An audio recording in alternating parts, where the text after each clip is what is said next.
What's up, y'all? Welcome back to the channel. My name is Bricks, and if this is your first time here, please subscribe to the channel, hit the notification bell.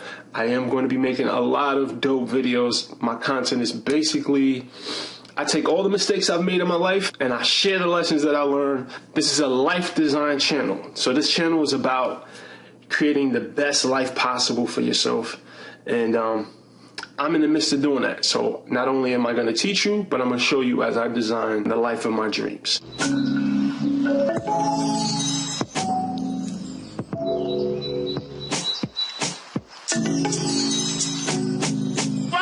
So this video is 1000% based on my personal experience. If we rewind back to 18 months ago, I was in a really questionable financial state, let's say that. First off, let me give you guys a disclaimer. I'm not a financial expert. I'm not rich by no means, but I did go from dead broke to now, let's just say, I'm doing a little bit better than just making it. Like I said, this video is 1000% based on my personal experience. This is what I did to get into a better financial situation, and I'm just simply sharing exactly what I did. All right, so how to make money when you're broke and you're living check to check. I broke this video down into 3 steps. Step 1 is the assessment. Step 2, the big chop. And step 3, the investment. All right, so let's get right into it. Step 1, I want you to take a pen and paper, your phone, whatever you want to record on. So I invented a scenario just to kind of illustrate things. The first thing you want to write down is the total outlook of your income. Write down everything you have that brings money into your account every month. As you can see here, I have a list, and again, this is hypothetical. So for most of us, we have a job, you may have some child support, a little side hustle, and hypothetically, this is Susie's situation. She has $2,200 a month income from her job, $400 from child support, $200 from her little side hustle. So that brings her total income to $2,800 a month. Now, let's take a look at Susie's expenses. So she has $800 a month in rent, $400 car payment, yada, yada, yada, yada, yada, yada, yada. Boom. So her expenses total to $2,560 per month. All right, now look. Now, if we take Susie's total income and we minus her total expenses, that comes out to $240 left that she may put into savings. God forbid she misses a day of work, an unforeseen expense pops up. Basically, at the end of the month, Susie's left with no money. Let's say Susie decided to make some adjustments to her lifestyle, and she really dedicates herself to sacrificing in order to get ahead and to start making some money and to totally rehabilitate her financial situation. This is basic math. You see Susie's expenses, and you see Susie's income, and you see at the end of the day, she's left with very little money. In order for Susie to get control of her finances, she has to make some big adjustments to her lifestyle. She has to make some sacrifices that she may not want to do. Susie's gonna have to adopt what I like to call a minimalist lifestyle. And this is something that I had to do.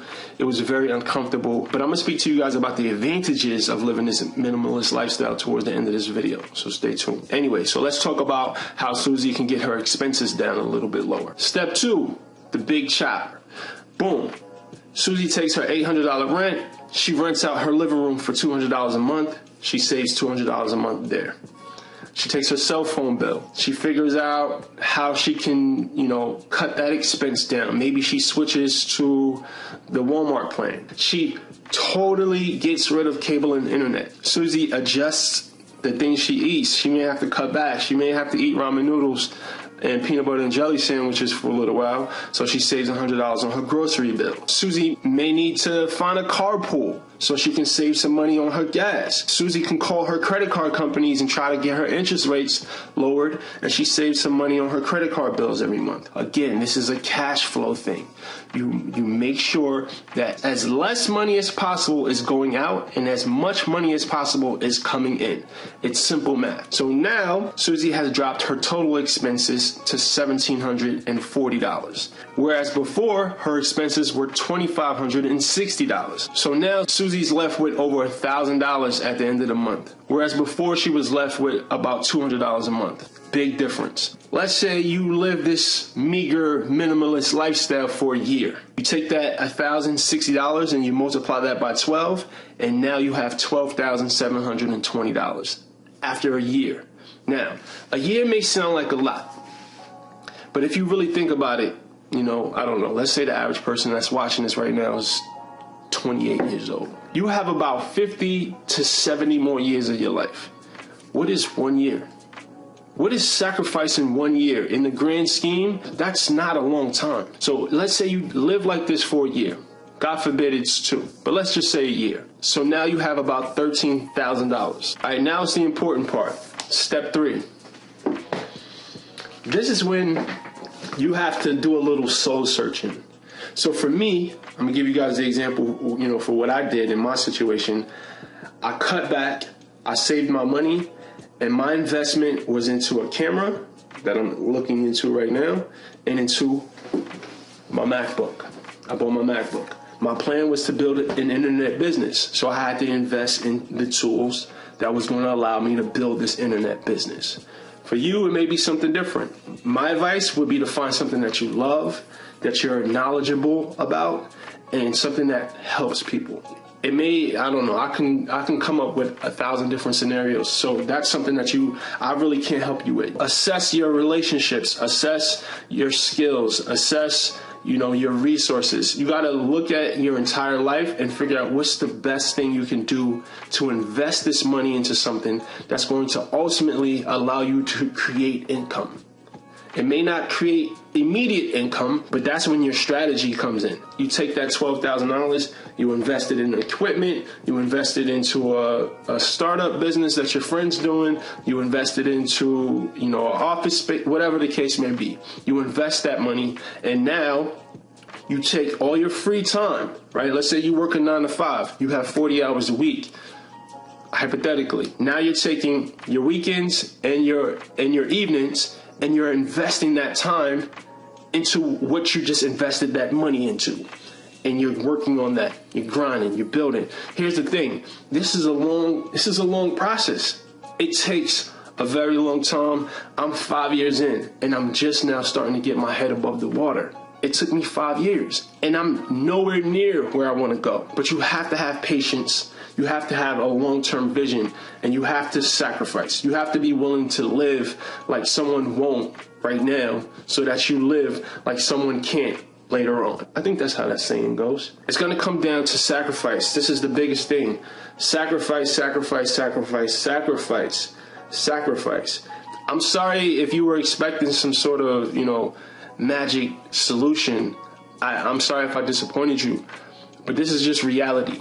It takes work, it takes grind, it takes sacrifice, it takes creativity and being resourceful, it takes passion, it takes figuring out a solution to not just your problems, but to someone else's problems, and creating a service or a product that will help bring value to people's lives, will help make someone's life better. This is how you make money.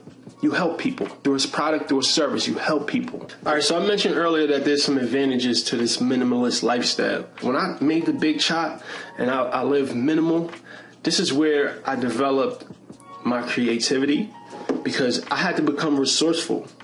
I had to figure things out without money. This is where I developed discipline.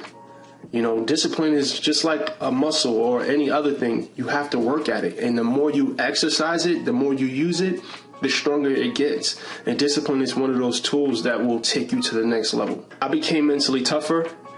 And I think the biggest advantage, the biggest thing that I took away from that period of my life is that it made me really appreciate what matters, right? It stripped me down from everything that I used to turn to externally for happiness. And it really made me appreciate the things that I was ignoring, like finding joy in the simplest things in life. When you strip away all the things in your life, right, the things that you think make you happy, and all you're left with is you'll learn so much about yourself. You learn so much about what really matters in life. Please leave this video a big thumbs up. Share it with your friends. I hope this was helpful. I have a lot of dope videos coming up. Please subscribe to the channel, guys. I really appreciate all the support. And as always, guys, it's truth, and love over everything.